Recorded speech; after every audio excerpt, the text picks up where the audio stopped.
नमस्कार, news India में आप सभी का स्वागत है। मैं हूं आपके साथ ऋचा सिंह। कोविड के मामले जैसे जैसे कम आ रहे हैं वैसे वैसे ही अब कुछ राज्यों ने पाबंदियों पर छूट देनी भी शुरू कर दी है और भविष्य की तमाम आशंकाओं और खतरों के बीच देश में अनलॉक प्रक्रिया भी शुरू होने लगी है। फिलहाल संक्रमण के आंकड़े कम हो रहे हैं, लिहाजा अर्थव्यवस्था की चिंता भी सरकारों को सताने लगी है। कुछ राज्यों ने 1 जून से रियायतें देने का फैसला किया है। दिल्ली में रोजाना नए मरीजों का जो आंकड़ा है अब वो कम आने लगा है। इसी दौरान दिल्ली के मुख्यमंत्री अरविंद केजरीवाल ने दिल्ली में पाबंदियों पर कुछ छूट दे दी है, जिसकी शुरुआत आज से कर दी गई है। आपको बता दें कि आज दिल्ली में फैक्ट्रियां खोल दी गई हैं, कंस्ट्रक्शन साइट पर भी काम शुरू हो चुका है और कल से यानी कि 1 जून से उत्तर प्रदेश, मध्य प्रदेश में भी अनलॉक की प्रक्रिया शुरू हो जाएगी। कोविड को 1 साल से ज्यादा का समय व्यतीत हो गया है, लेकिन अभी भी भारत इस वायरस से बाहर नहीं निकल सका है और ना ही भारत की अर्थव्यवस्था अपनी पटरी पर आ सकी है। भले ही कोविड की दूसरी लहर की रफ्तार कम होने से देश अनलॉक की तरफ बढ़ चला हो, लेकिन अर्थव्यवस्था की रिकवरी के लिए जो रफ्तार होनी चाहिए थी वो कब आएगी, ये बड़ा सवाल है। और इस पर अधिक बातचीत करने के लिए मेरे साथ तमाम मेहमान जुड़ेंगे और वो जिस तरीके से अर्थव्यवस्था लगातार खराब हो रही है, इसके मद्देनजर भी सरकारें कहीं ना कहीं चिंतित भी नजर आने लगी हैं।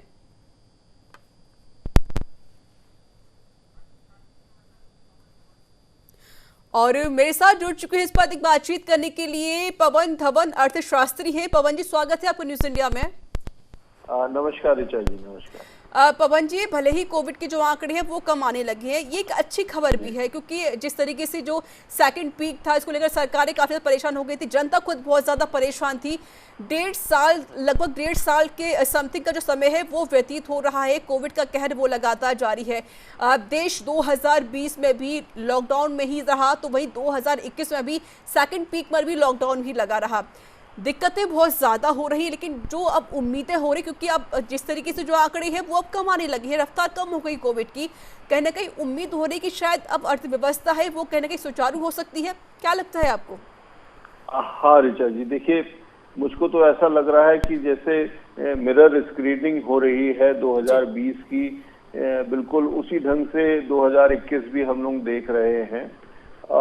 2020 में आप देखें तो अप्रैल और मई माह में हम लोग पूरा घर पे ही बैठे रहे थे, लॉकडाउन में था, पूरा देश लॉकडाउन में था। और जून आते आते पहला एक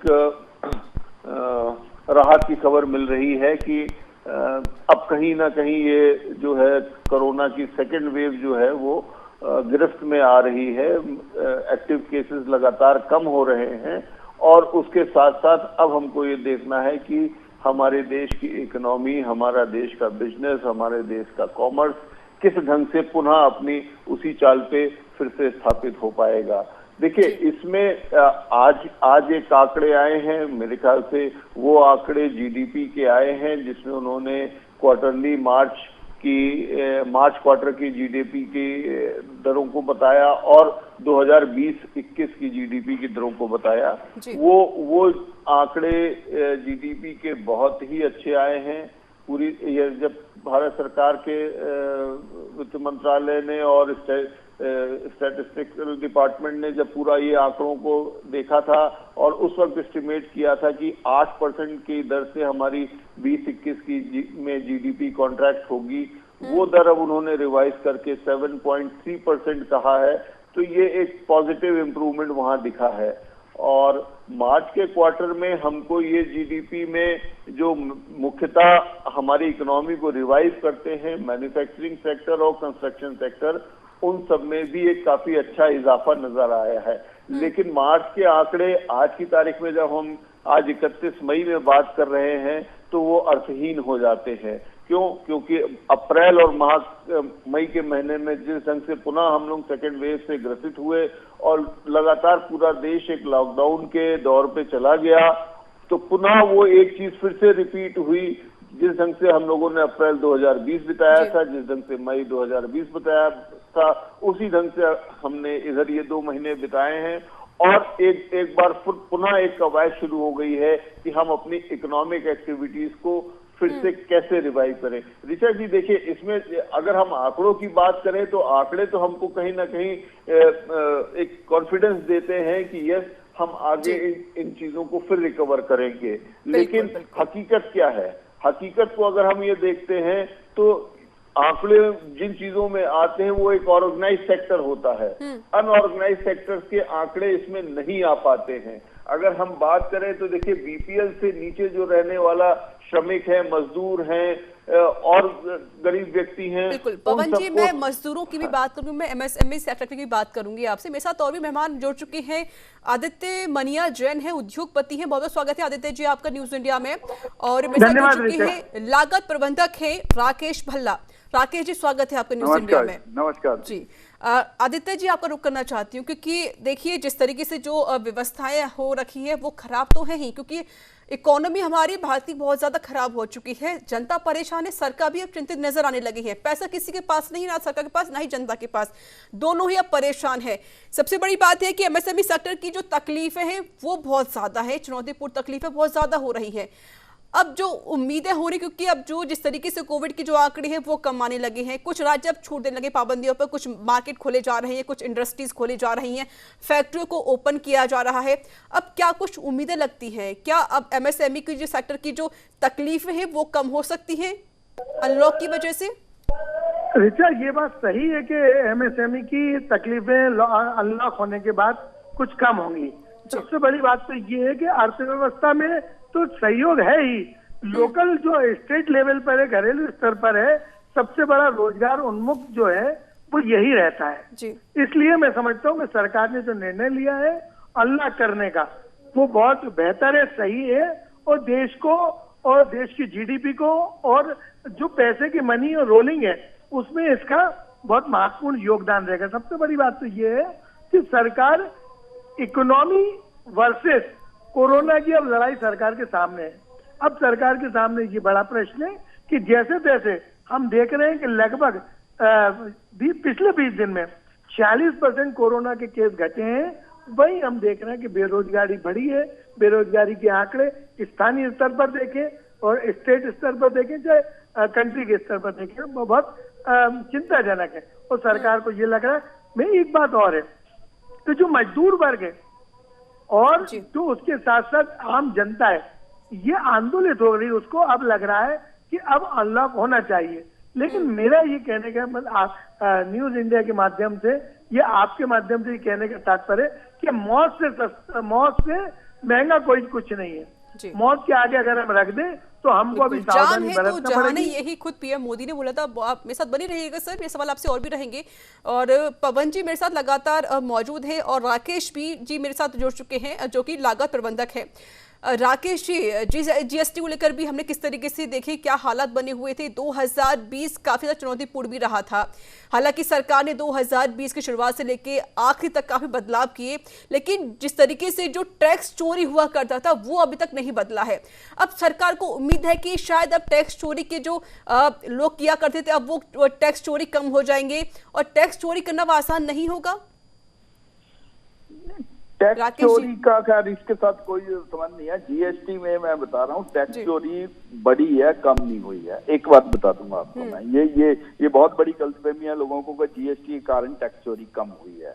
तो जीएसटी के आने के कारण क्या हुआ है कि आपने सारी रिस्ट्रिक्शन जो खत्म कर दिया है, लेकिन रिस्ट्रिक्शन जो खत्म करने के कारण वो आपका क्या हो गया कि बहुत सारे जो टैक्स एवेजन वाले थे वो ओपन हो गए हैं।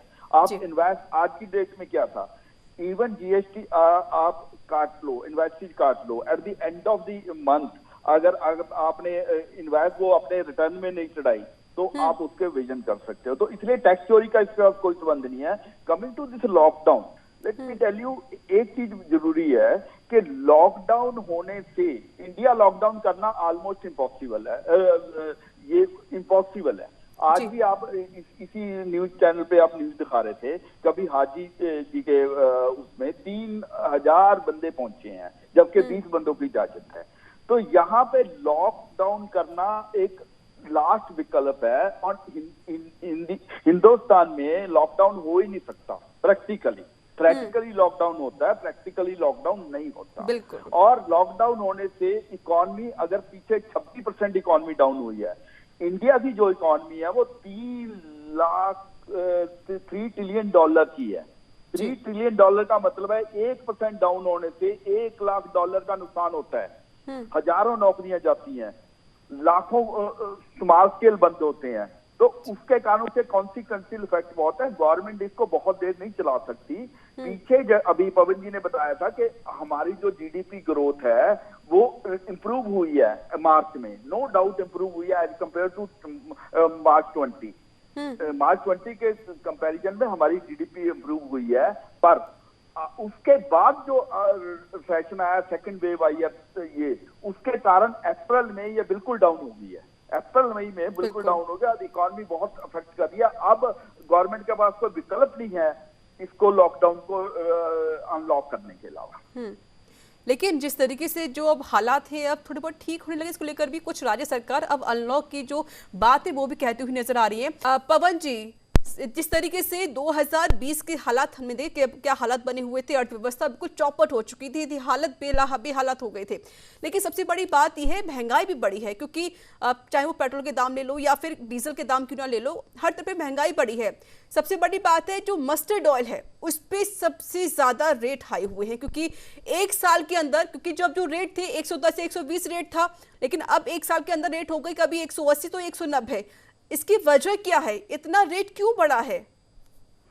देखिए, ये अगर हम कमोडिटी प्राइसेस की बात करें तो ये एक इंटरनेशनल फिनोमेना है, और पिछले एक साल में हर तरह की, चाहे खाद्य सामग्री हो, चाहे इंडस्ट्रियल कमोडिटी हो, स्टील हो, मिनरल्स हो, माइंस हो, इन सबके प्रोडक्ट के में एक अजीब सी ग्रोथ, अजीब सी तेजी नजर आई है, और ये इंटरनेशनल लेवल पे हमको रिफ्लेक्ट होती है। चाहे स्टील के प्राइसेस हो, कॉपर के प्राइसेस हो, फूड के प्राइसेस हो, ये एक साइकिल हुई है। और इसका मुख्य कारण ये है कि चूंकि इनके उत्पादन भी कहीं ना कहीं इफेक्ट हो रहे थे, और स्केर्सिटीज रही हैं, ट्रांसपोर्टेशन, लॉजिस्टिक्स के इश्यूज रहे हैं, जिसकी वजह से इन तमाम चीजों में हमको इनके दाम को बढ़ता हुआ नजर आया। जो हमारे राकेश जी ने कुछ बातें कही थी जीएसटी के विषय पे, मैं उस पे 2 मिनट अगर आप इजाजत दे तो मैं चर्चा कर लूं। जैसा उन्होंने ये कहा कि जीएसटी से चोरी नहीं बढ़ रही है, मैं इस बात से शायद उनके सहमत नहीं हूं। जब हम जुलाई 2017 में जब जीएसटी आया था, तब हम लोगों ने 70-80 हजार 90 हजार करोड़ रुपए के मंथली कलेक्शन से जीएसटी की शुरुआत की थी। पिछला महीना जो अप्रैल में अगर हम देखें, मार्च से रिलेटेड जो जीएसटी का कलेक्शन था वो तकरीबन 1,40,000 करोड़ रुपए का था, जो कि अब तक का सबसे सर्वाधिक था। हाँ, आज 31 तारीख जो खत्म हो रही है, इस महीने हमारा कितना कलेक्शन आना है ये हमको दिखाएगा कि अप्रैल में जो हम लॉकडाउन हुआ, अप्रैल में जो बंदी हुई, उस बंदी का क्या इकोनॉमी पे इफेक्ट आएगा, ये हमको अब जो जीएसटी का डेटा आएगा उससे मालूम पड़ेगा। लेकिन मैं उस वक्त अपनी जो बात कह रहा था कि हिंदुस्तान का जो बिजनेस है वो अभी भी बहुत मेजर चंक ऑफ बिजनेस जो है वो अनअकाउंटेड है। स्मॉल और मीडियम इंटरप्राइजेज हैं, जो हो सकता है उनका जीएसटी रजिस्ट्रेशन ना हो सकता है उनका ईपीएफ ईएसआई के रजिस्ट्रेशन ना हो, लेकिन वो छोटे छोटे दुकानदार जो काम करते हैं और अपने साथ 2-4 लोगों को नौकरी देते हैं, उन लोगों को सबसे ज्यादा इसमें राहत की जरूरत है, क्योंकि बहुत ज्यादा जरूरत है, क्योंकि जो गरीब तबके के लोगों के लिए भी, क्योंकि जिस तरीके से वो रोजमर्रा की कमाई करते हैं तभी अपना पेट पालते हैं। सर, ये सवाल रहेंगे आपसे, मेरे पास समय की बहुत ज्यादा कमी है, और मेरे साथ राकेश जी भी लगातार जुड़े हुए हैं, आदित्य भी लगातार जुड़े हुए हैं। आदित्य जी, आप एक उद्योगपति हैं, बखूबी आप जानते हैं कि जो छोटे तबके के लोग हैं किस तरीके से अपना उद्योग धंधा चलाते हैं, क्योंकि लॉकडाउन लगा हुआ है, व्यापारी भी परेशान हो रखे हैं। हालांकि जिस तरीके से अब सरकारें कह रही है कि हम अनलॉक की जो बात है वो भी अब करने जा रही हैं, हालांकि कुछ राज्यों ने भी अब ऐलान भी कर दिया इसको लेकर, और 1 जून से इसकी शुरुआत भी हो गई। हालांकि दिल्ली में भी इसकी शुरुआत आज से ही हो चुकी है। सबसे बड़ी बात यह है कि जो लोग परेशान हैं जो लोग उद्योगपति हैं या फिर जो लोग व्यापार करते हैं या जो गरीब तबके के लोग जो अपना ठेला चलाते हैं, रोजमर्रा की जो जिंदगी जीने के लिए थोड़ी बहुत मजदूरी करते हैं, उनके लिए अनलॉक होना बेहद जरूरी है सर?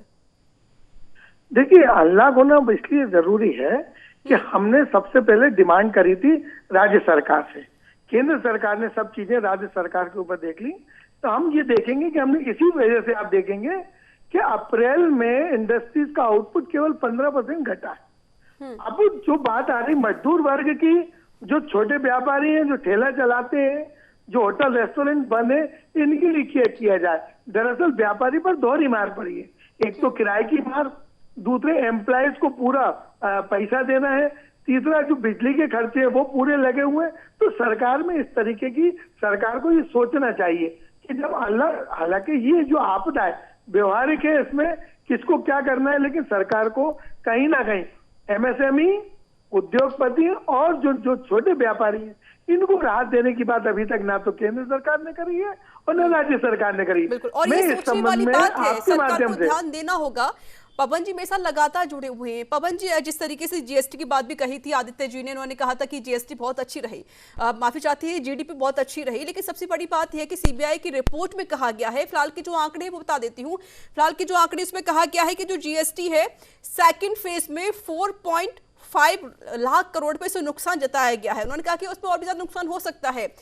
अगर जिस तरीके से नुकसान होते रहेंगे, जीडीपी लगातार घट रही है और जो जनता है वो तो परेशान हो ही रही है, अर्थव्यवस्था चौपट हो चुकी है, अब कैसे सुधार होगा? नहीं, देखिए, एक तो ये बहुत स्पष्ट बात है कि अगर ये कोरोना की सेकेंड वेव आई है तो हमको पहले अपनी जान की रक्षा करनी है, बिजनेस और इकोनॉमी सेकेंडरी हो जाता है। तो इसमें कोई भी दो राय नहीं है कि हमको, हमारे साथ के लोगों को, जनता को, सबको सरकार ने जैसा कहा कि आपको घर में रह के अपनी जान बचानी है। शायद जान बचाना सबसे प्राइम मोटिव हो जाता है, बिजनेस सेकेंडरी मोटिव हो जाता है। लेकिन जैसे जैसे हम ये देखते हैं कि अब जान का खतरा कम हो रहा है, तो फिर हमको साथ साथ बिजनेस के रिवाइवल को भी सोचना है। देखिए, इसमें न जो ये कोरोना आया है, क्या इसमें किसी सरकार की गलती है या नहीं गलती है, क्या वो शायद डिबेट का इस वक्त मौका नहीं है। मौका इस बात का है कि समाधान निकाला जाए और लोगों को थोड़ा सा जो राहत है वो पहुंचाई जाए। बहुत सर, समय की कमी है मेरे पास, मेरे साथ जुड़ चुके हैं राकेश भी लगातार जुड़े हुए हैं। राकेश जी, एक आपसे आखिरी रिएक्शन, क्योंकि जो जनता है वो तो परेशान हो ही रही है, हालांकि अब अनलॉक की जो प्रक्रिया है वो भी शुरू होने जा रही है। अब धीरे धीरे सभी को खोला जाएगा, जितनी भी इंडस्ट्रीज हैं या मार्केट हैं या कंपनीज हैं, उनको भी खोलने की बात यहाँ पर सामने आ रही है। अब जो अर्थव्यवस्था है जो चौपट हो चुकी है, वो कैसे वापस पटरी पर आए? उसके लिए मैं फिर बता रहा हूं कि एक तो सबसे पहले मैं 1 मिनट पवन जी की बात का एक लाइन में जवाब दूंगा कि जो आपका ये जीएसटी की कलेक्शन बढ़ना एक अकेला इंडिकेटर नहीं है कि इकोनॉमी रिवाइव हो रही है, क्योंकि जीएसटी की जो उससे आरएन रेट के अगेंस्ट 28% तक टैक्स रेट है, तो टैक्स रेट का के कारण भी वो रिवाइव हुई है, इसलिए वो जीएसटी का रेट का बढ़ना। बट मैं जो बात बता रहा हूं कि अगर इकोनॉमी को रिवाइव करना है तो लोगों का कॉन्फिडेंस वापस लाना पड़ेगा। सबसे पहले आज की डेट में ये बात नहीं है कि लोगों के पास पैसा नहीं है, पैसा तो यही है, पैसा मेरी जेब में भी है। आज मैं कार नहीं अपनी चेंज कर रहा जस्ट बिकॉज मुझे आगे की सर्टेनिटी नहीं है, मुझे ये नहीं पता भविष्य में क्या होगा, आगे मुझे जरूरत पड़ेगी। इसके लिए एक ही तरीका है कि आप लोगों का कॉन्फिडेंस वापस लाओ। कॉन्फिडेंस वापस आ गया तो लोग स्पेंडिंग करेंगे, इंडस्ट्री बढ़ेगी तो एम्प्लॉयमेंट बढ़ेगी, ऑटोमेटिकली ये सारा रिवाइवल। इंडिया बहुत स्ट्रॉन्ग कंट्री है एंड यहाँ पे रिवाइवल बहुत जल्दी हो सकता है। तो पॉपुलेशन भी यहाँ है, कंजम्पशन भी यहाँ है। अगर पॉपुलेशन एंड कंजम्पशन है तो यहीं पे हमारे कंजम्पशन होगी। सिर्फ लोगों के पास जो पैसा है वो मार्केट में सर्कल में आना चाहिए। एक बार वो सर्कल में आ गया तो दोबारा रिवाइवल को ज्यादा टाइम नहीं लगेगा, जैसे हमने पहली वेव के बाद देखा।